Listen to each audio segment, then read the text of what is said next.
Hello everyone, आप सभी का स्वागत है Bhuvan service centre official YouTube channel पर। इस लेक्चर के माध्यम से एक नई वैकेंसी से संबंधित आप सभी को संपूर्ण जानकारी दी जाएगी। रेंज ऑफिसर से संबंधित आप सभी को इस वीडियो लेक्चर के माध्यम से संपूर्ण विज्ञापन से संबंधित जानकारी अवेलेबल कराई जाएगी। आयोग के माध्यम से विज्ञापन को जारी कर दी गई है। विज्ञापन में जो भी इंपॉर्टेंट पॉइंट है उन सभी पॉइंट को डिटेल फॉर्म में चर्चा की जाएगी। सभी एस्पिरेंट लेक्चर में लास्ट तक बने रहेंगे। जो भी एस्पिरेंट इस पद को हासिल करना चाहते हैं उन सभी एस्पिरेंट के लिए लेक्चर को एक्सप्लेनेशन करने से पहले जो भी एस्पिरेंट इस चैनल से अभी तक नहीं जुड़ा है तो चैनल को सब्सक्राइब करके बेल आइकन को प्रेस करके एस्पिरेंट चैनल से जुड़ जाएं, ताकि आप सभी को विभिन्न प्रकार के कॉम्पिटिटिव एग्जामिनेशन की नोटिफिकेशन, विज्ञापन और स्टडी मटेरियल समय अनुसार प्राप्त होते रहें। चीज़ों को हम एक्सप्लेनेशन कर रहे हैं, सभी एस्पिरेंट ध्यानपूर्वक पॉइंट को समझने का प्रयास करेंगे। रेंज ऑफिसर ऑफ फॉरेस्ट, ठीक है, वन विभाग के तहत आप सभी अपनी सेवा देंगे इसमें। और इसके लिए आवेदन प्रक्रिया क्या है, उम्र सीमा क्या है, एजुकेशन क्वालिफिकेशन क्या मांगा गया है, उन सभी पॉइंट पर डिटेल फॉर्म में बात की जाएगी। वैकेंसीज की डिटेल इंफॉर्मेशन, किस कैटेगरी के लिए कितना पद है, उन सभी पॉइंट पर डिटेल में चर्चा की जाएगी। तो एस्पिरेंट लेक्चर में लास्ट तक बने रहें। एक्सप्लेनेशन को स्टार्ट करते हैं। एप्लीकेशन कब से स्टार्ट हो रही है उसको समझने की आवश्यकता है। एस्पिरेंट को 1 मई 2025 से आवेदन प्रक्रिया शुरू हो रही है। आयोग के माध्यम से विज्ञापन को पब्लिश कर दी गई है।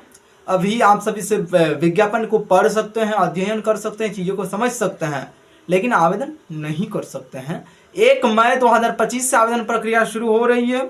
इसके लिए अंतिम तिथि भी मेंशन की गई है आयोग के माध्यम से।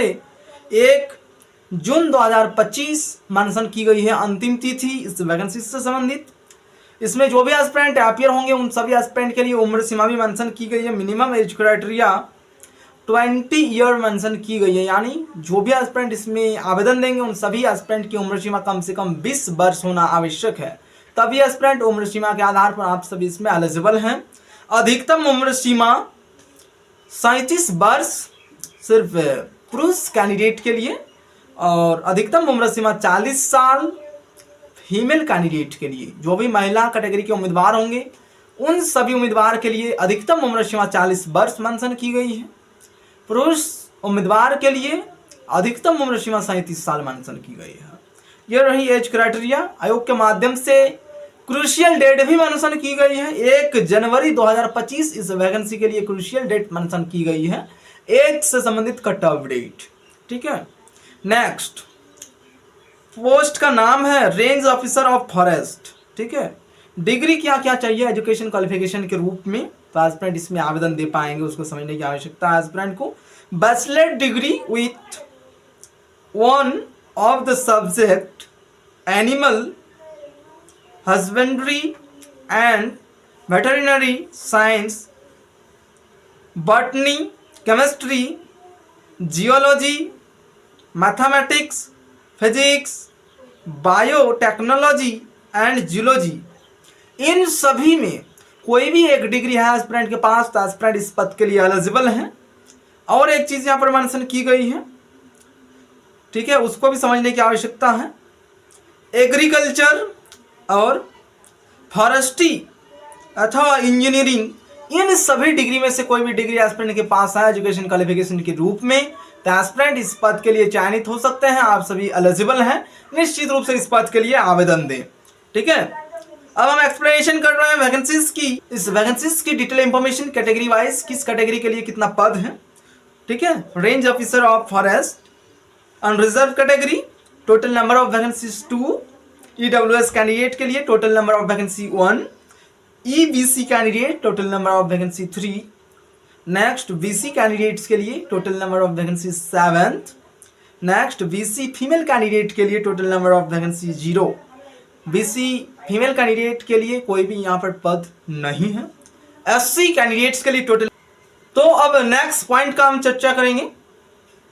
नेक्स्ट पॉइंट है एप्लीकेशन फी। जो भी एस्पिरेंट इस वैकेंसी के तहत अपियर होंगे तो आप सभी को कितना फी स्ट्रक्चर पेमेंट करने की आवश्यकता है, उस डेटा को जानने की आवश्यकता है। क्योंकि जो भी एस्पिरेंट किसी भी वैकेंसीज पर अपियर होते हैं तो फी स्ट्रक्चर पर भी नज़र रखते हैं कि इसमें फी कितना पेमेंट करना है एस्पिरेंट को। उस डेटा को हम एक्सप्लेनेशन कर रहे हैं। General, OBC, EWS candidate and other state candidates, जो भी अन्य राज्य से संबंधित हैं उन सभी एस्पिरेंट के लिए, और general, BC, 1 and VC 2 OBC से संबंधित ये पद हैं EWS कैटेगरी के लिए। टोटल आप सभी को इस कैटेगरी के अनुरूप 700 रुपया पेमेंट करने की आवश्यकता है।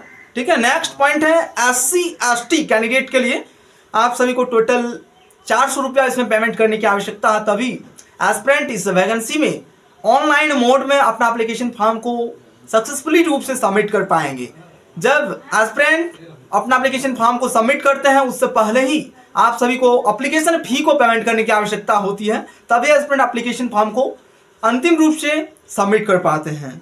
ठीक है, और एक पॉइंट इसमें मेंशन की गई है। ठीक है, फीमेल कैंडिडेट बिहार डोमिसाइल, जो भी स्टेट ऑफ बिहार से बिलोंग करते हैं और फीमेल कैंडिडेट हैं, डोमिसाइल आपका बिहार का है, तो एस्पिरेंट आप सभी जो इसमें अपीयर होंगे तो एप्लीकेशन फी के रूप में आप सभी को 400 रुपया इसमें भी पेमेंट करने की आवश्यकता है, तभी एस्पिरेंट इसमें अपीयर हो पाएंगे। ठीक है, ये रही फी स्ट्रक्चर से संबंधित जानकारी। एज क्राइटेरिया जो हमारे माध्यम से एक्सप्लेनेशन की गई, यहाँ पर जो भी डेटा एक्सप्लेनेशन की जा रही है सभी डेटा डायरेक्ट ऑफिशियल वेबसाइट के डायरेक्ट जो ऑफिशियल विज्ञापन या फिर नोटिफिकेशन जो जारी हुई है उस नोटिफिकेशन के अनुरूप ही सभी डेटा को एक्सप्लेनेशन किया जा रहा है, और उस नोटिफिकेशन को गवर्नमेंट ऑफ बिहार के माध्यम से ही पब्लिश की गई है। आयोग के माध्यम से BPSC के माध्यम से इस वैकेंसी को जारी की गई है। BPSC के ऑफिशियल वेबसाइट में एस्पिरेंट विजिट करते हुए इसमें आवेदन दे सकते हैं। तिथि से संबंधित इंपॉर्टेंट डेट आप सभी को बता दी गई। 1 मई 2025 से आवेदन प्रक्रिया शुरू हो रही है। 1 जून 2025 को अंतिम तिथि है। तो एस्पिरेंट जैसे ही आवेदन प्रक्रिया शुरू होगी तुरंत इसमें अपीयर होने का प्रयास करेंगे एस्पिरेंट। ठीक है, वेट नहीं करेंगे और मन लगाकर एस्पिरेंट तैयारी पर फोकस करेंगे, तभी आप सभी इसमें चयनित हो सकते हैं। पदों की संख्या कम है, लेकिन उस पर आप सभी को ध्यान देने की आवश्यकता नहीं है। आप सिर्फ सोचें कि हमें एक सीट की आवश्यकता है, एक सीट पर आपको फोकस करने की आवश्यकता है। ठीक है, और थोड़ा सा यहाँ पर आप सभी को फिजिकल एलिजिबिलिटी डिटेल्स इंफॉर्मेशन आप सभी को जान लेनी चाहिए। हाइट कितना चाहिए UR candidate, BC ST candidate के लिए। ठीक है, कैटेगरी वाइज यहाँ पर डिटेल इंफॉर्मेशन मेंशन की गई है। मेल एंड फीमेल के आधार पर आपसे कोई डिटेल इंफॉर्मेशन हम प्रोवाइड कर रहे हैं। हाइट, ठीक है, UR BC SC कैंडिडेट के लिए, मेल कैंडिडेट के लिए 163 सेंटीमीटर होना मैंडेटरी है।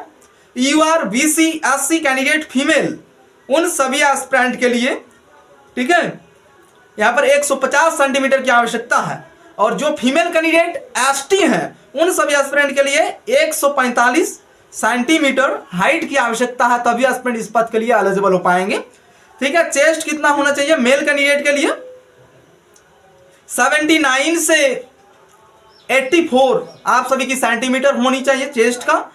ठीक है, UR BC SC कैंडिडेट के लिए, और जो भी ST कैंडिडेट हैं उन सभी एस्पिरेंट का चेस्ट कम से कम 79 to 48 होना मैंडेटरी है। नेक्स्ट है फीमेल। फीमेल के लिए चेस्ट का कोई माफ नहीं किया जाता, इसको जानने की आवश्यकता है एस्पिरेंट को। किसी भी फिजिकल एग्जामिनेशन में, भारत में जो भी कॉम्पिटिटिव एग्जामिनेशन जो सरकार के माध्यम से कंडक्ट की जाती है, किसी भी परीक्षा में फिजिकल के रूप में महिला कैटेगरी के उम्मीदवार का चेस्ट का माप नहीं किया जाता है। ठीक है, तो महिला कैटेगरी जो भी होंगे, किसी भी कैटेगरी से आप बिलोंग करते हैं, आपका चेस्ट का माप नहीं किया जाएगा। वॉकिंग, पैदल चलना है एस्पिरेंट को। मेल कैंडिडेट 24 किलोमीटर, ठीक है, सिर्फ चलना है 4 घंटा में। फीमेल कैंडिडेट सभी कैटेगरी के उम्मीदवार 14 किलोमीटर 4 घंटा में चलना है। यही है आप सभी की फिजिकल एलिजिबिलिटी क्राइटेरिया, और इसी डेटा के आधार पर आप सभी इस परीक्षा में चयनित हो पाएंगे। तो इस वीडियो लेक्चर में इतना ही, आप सभी को संपूर्ण जानकारी मिल गई। ठीक है, इतना ही जानकारी के बेसिस पर एस्पिरेंट इसमें अपीयर हो पाएंगे। चयन प्रक्रिया को आप सभी समझ चुके हैं। तो इसी प्रकार से सभी एस्पिरेंट हमारे साथ बने रहेंगे। इस चैनल के माध्यम से विभिन्न प्रकार के कॉम्पिटिटिव एग्जामिनेशन की नोटिफिकेशन, विज्ञापन और स्टडी मटेरियल उपलब्ध कराई जाती है, इसलिए सभी एस्पिरेंट इस चैनल से जुड़े रहें। Thank you.